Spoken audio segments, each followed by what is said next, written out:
m'appelle Philippe Sanchez, je suis docteur en philosophie et formateur en éthique dans les hôpitaux, les maisons de retraite et les centres de personnes handicapées. J'ai une objection et une question pour Fabrice Gzil.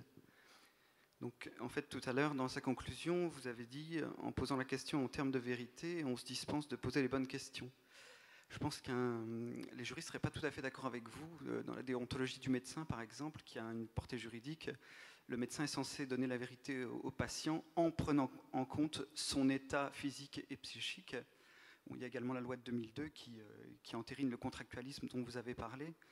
Et puis, je ne vois pas comment vous allez pouvoir vous débarrasser de la vérité dans les réflexions sur la maladie d'Alzheimer et les réflexions éthiques sur la maladie d'Alzheimer. Et donc, je pense que si vous la sortez par la porte, elle arrivera par la fenêtre. Donc, je voudrais savoir comment vous comptez vous y prendre.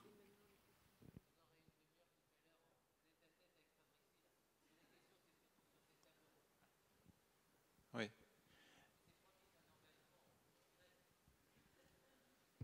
Donc c'est sûr qu'il vaut mieux poser directement la question à la personne qui avait fait le topo. Donc on va se limiter aux 4 intervenants. Alors, je vois rien du tout là. Oui.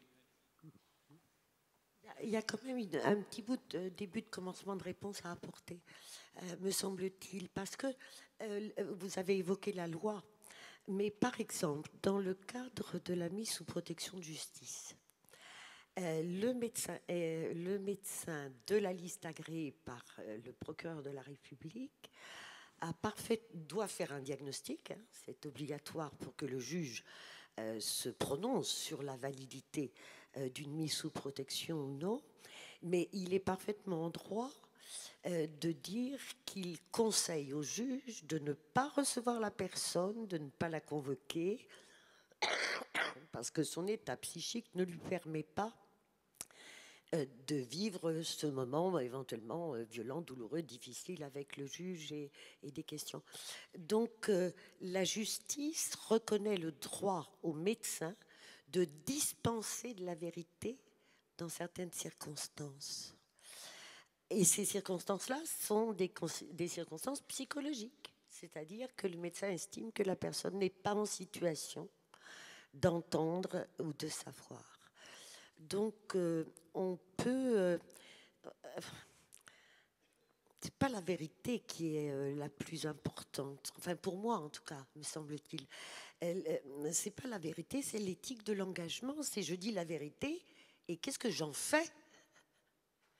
À quoi je m'engage une fois que j'ai dit et que j'ai entendu la vérité? À quoi l'un et l'autre, la personne malade et tous ceux qui l'entourent, professionnels et non professionnels, société, à quoi je m'engage? Est-ce qu'il y a des questions dans la salle? Non, je vais en poser une en attendant. J'ai une question à Thierry Gaillardat. Est-ce que, en suivant ton raisonnement, le patient ou enfin, la personne atteinte d'une maladie de la mémoire ou sa famille choisit l'endroit où il va consulter, ou est-ce qu'il est dans une filière qu'il subit? Parce que tu disais qu'en fait, au niveau de la plainte, la personne n'allait pas dire exactement la même chose en fonction de son interlocuteur. Donc, est-ce qu'on peut aller jusqu'au bout de ce choix, ou est-ce que c'est simplement une rencontre qui se fait à un moment donné et que l'écoute va être différente? Je pense que c'est une rencontre qui se fait à un moment donné, en effet.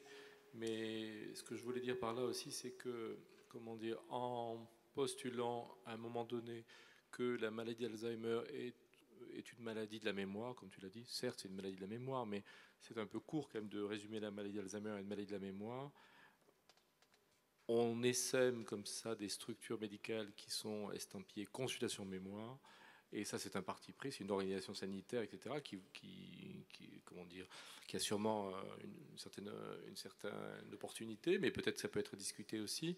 En tout cas, effectivement, on voit très bien quand on est psychiatre, et j'y ai fait allusion, que des patients comme ça sont une espèce d'errance de consultation mémoire en consultation mémoire et n'ont jamais de réponse à leur plainte mnésique, pour la bonne raison que leur plainte mnésique, elle s'inscrit dans une plainte qui est largement au-delà d'un déficit de la mémoire, mais des plaintes liées au vieillissement, des plaintes dépressives, et c'est pas aussi, là, je voudrais insister là-dessus, c'est pas aussi la dichotomie, souvent on entend la dichotomie, il n'a pas la maladie d'Alzheimer, donc il est déprimé. C'est pas aussi simple, c'est peut-être pas une dichotomie entre dépression ou maladie d'Alzheimer, ou dépression et normalité. Il y a tout un panel de situations extrêmement complexes liées à la souffrance liée au vieillissement pathologique, Alzheimer ou apparenté. Et là, effectivement, dans ce maillage de consultations qui mettent en avant un symptôme qui est le symptôme mnésique, ben, je crois qu'il faut réfléchir à ça et peut-être justement réfléchir à des parcours de soins qui soient un peu mieux ajustés à la réalité de ces maladies plutôt qu'à un symptôme qui est prévalent. C'est un peu la même histoire de quand on parle. Maintenant, je crois que c'est les troubles neurocognitifs légers, je crois, dans les maladies mentales du DSM-5. Ça me paraît assez aberrant quand même de résumer une maladie aussi complexe que la maladie d'Alzheimer ou les autres démences d'ailleurs à ce qu'on appellera un trouble neurocognitif léger. Je ne suis pas sûr que ça soit vraiment très, très pertinent.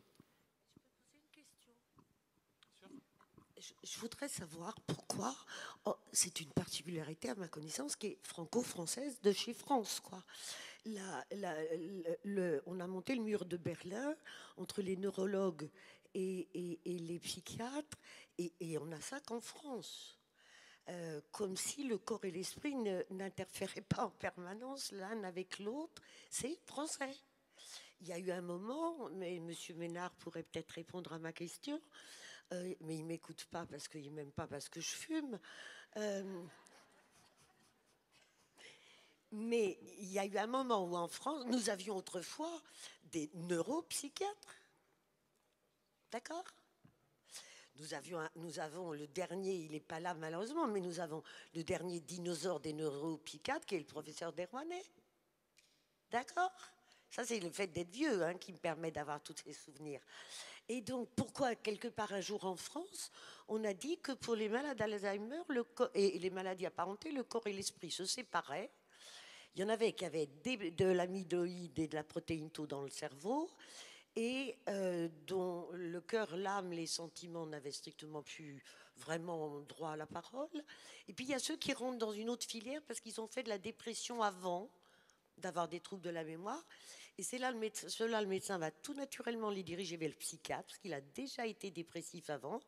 Et du coup, il va rentrer dans une filière non biologique. Enfin, pour moi, petite bénévole de base, qui ne connaît rien à rien, qui ne suis pas une scientifique, je n'arrive pas à comprendre quelle est la justification scientifico-éthique de cette séparation du corps et de l'esprit qui n'est propre qu'à la France entre les neurologues et les psychiatres.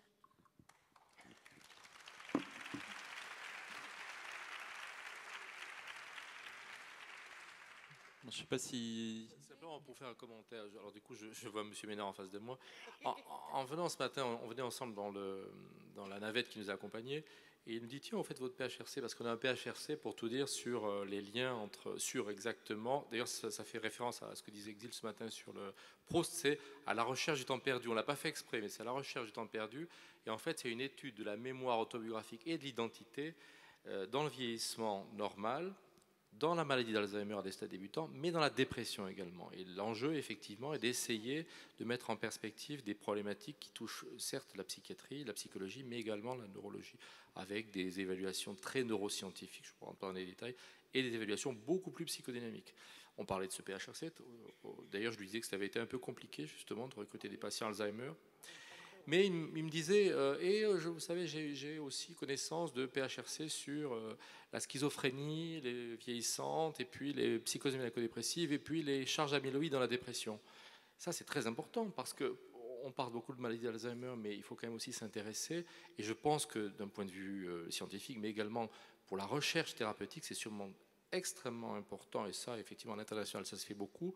Il faut s'intéresser à ce que deviennent les patients schizophrènes âgés. Est-ce qu'ils vieillissent comme avec des pathologies type Alzheimer ou pas, ou des types apparentés, les maniaco-dépressifs âgés, etc. Ce que je veux dire par là, c'est qu'il y a un champ d'investigation qui est totalement inexploré en France, qui est pourtant très très important, et y compris pour la recherche thérapeutique.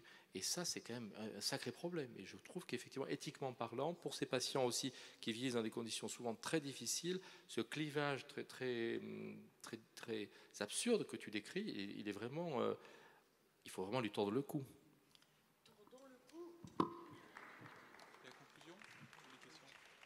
Est-ce qu'on va encore une question ou directement sur la conclusion? Je vous laisse conclure, Jean-Roch. D'accord. Donc moi, j'ai noté quelques phrases en fait dans les interventions de nos 4 orateurs qui ont tous été très complets et très, très brillants. Je vais faire ça de façon chronologique, de façon plus simple. La mémoire est oublieuse. Donc se pose la question, pourquoi un oubli, à un moment donné, devient inquiétant pour une personne, alors qu'à d'autres moments, ça va être attaché simplement au vieillissement, à la fatigue, à des choses comme ça. Il y a aussi une notion de décalage entre la prise de conscience qu'on a besoin peut-être d'avoir un avis à ce moment-là, et puis la consultation qui devient trop loin, 2 mois, 15 jours, à la limite c'est même déjà trop, alors que la maladie évolue déjà médicalement depuis des années. Donc ce décalage de perception du temps me paraît très important au niveau de ce qui a été dit dans la première intervention. Au niveau de Thierry Gaillardat, je pense qu'on a déjà repris pas mal de choses. Donc peut-être que les psychiatres sont aussi responsables de la place qu'ils ont prise en fait dans la maladie d'Alzheimer et dans ce type de trouble. C'est à mon avis idiot de séparer le neurone qui envoie des neuromédiateurs à d'autres neurones pour voir un petit peu si le copain neurone en face il est sympa ou pas, et puis tiens, ça marche plus, de la psyché, de tout ce qui va découler en fait des conséquences d'un dysfonctionnement. Et puis il y a toute l'histoire de vie. La maladie se greffe sur une vie, sur une histoire, on l'a dit tout à l'heure par rapport à l'exemple personnel de Mme Olivet, mais globalement une maladie c'est une personne et des lésions, mais c'est une personne à la base quand même, il ne faut jamais oublier ça. Voilà, donc l'interaction entre la plainte, le patient, le médecin, donc cette écoute qui doit être dans les 2 sens, et c'est un peu étonnant quand même qu'une même plainte en fait n'aboutisse pas en fait aux mêmes conséquences en fonction de la personne qui est en face. Donc là, c'est peut-être aussi le problème, et là je rebondirai sur la 3e intervention, de se laisser surprendre par l'écoute. Peut-être qu'on attend trop quelque chose de trop structuré, trop préétabli, et que du coup, tout ce qui est imprévu n'a pas de place. Et donc, on est un peu formaté, on fait un peu les robots, et puis on amène notre diagnostic comme ça. Il y a une question aussi qui revient très souvent pour ceux qui font des consultations, c'est la notion de filiation. Alors, paradoxalement, moi, ce que j'ai repéré, c'est qu'en fait, souvent, c'est les enfants qui demandent pour leurs propres enfants. C'est-à-dire, la grand-mère, par exemple, est atteinte de maladie d'Alzheimer. Ils ne demandent pas est-ce que je vais l'avoir moi, mais est-ce que mes enfants vont l'avoir. Très souvent, il y a une notion de saut de génération, donc de filiation vraiment qui est transmise.